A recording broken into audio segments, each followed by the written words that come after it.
Okay, Kay, what we need to do is firstly look at our layers. We just want to go over that again. So with the eyes, that will tell us which one is, it will quickly show us what our layers we're referring to. So you can see that we have a main layer here and we have our secondary layers underneath that. So it's like a heading and then we have our subheadings underneath. So what we want to do, and based on our conversation today, we actually want to layer them out. So I've got a text layer, an image layer, and a background layer.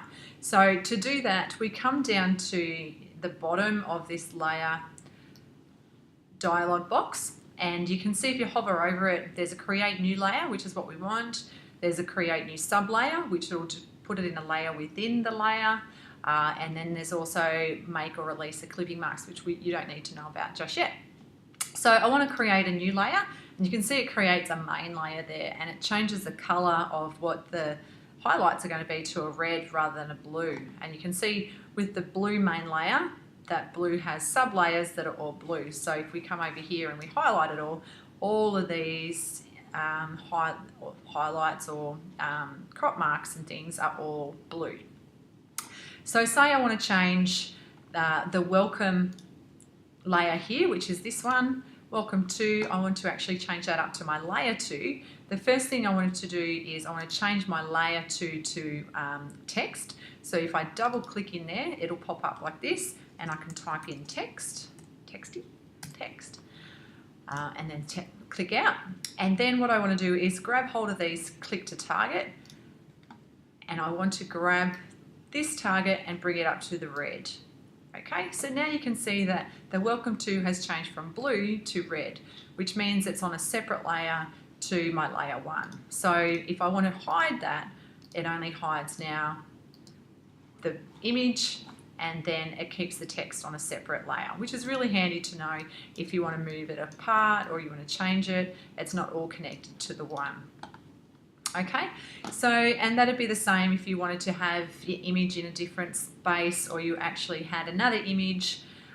We might just put a square underneath here, for example,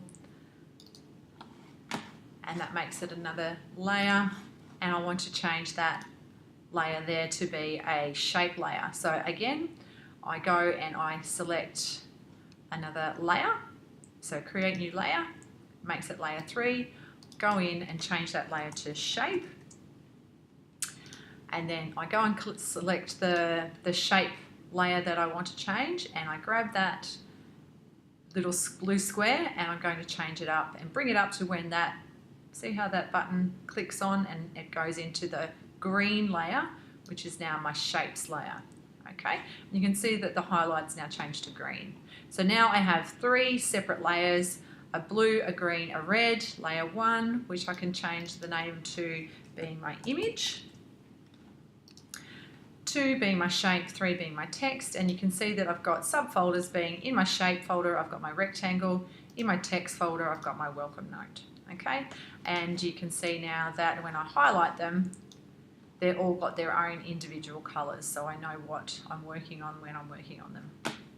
Okay, so when I was talking to you today about what comes first, so the order of the layers, the text is sitting at the front, then the shape, and then the image is in the background. So if I wanted to move this shape on top of my image, say I wanted it as an underline, that's okay because it was actually sitting on top of my image is on the bottom. But if I actually wanted to move that underneath the image, say, you know, I wanted to make the image maybe opaque and have that coming through the background, I'd actually have to change that shape layer, bring that back underneath the image layer so it sits underneath the image. And that way, so then I've got my shape at the background, then I've got my image sitting on top of that, and then I've got my text on top of that. So just be careful when you're separating your layers to know which area is in which order. Okay, cool, that's number 1.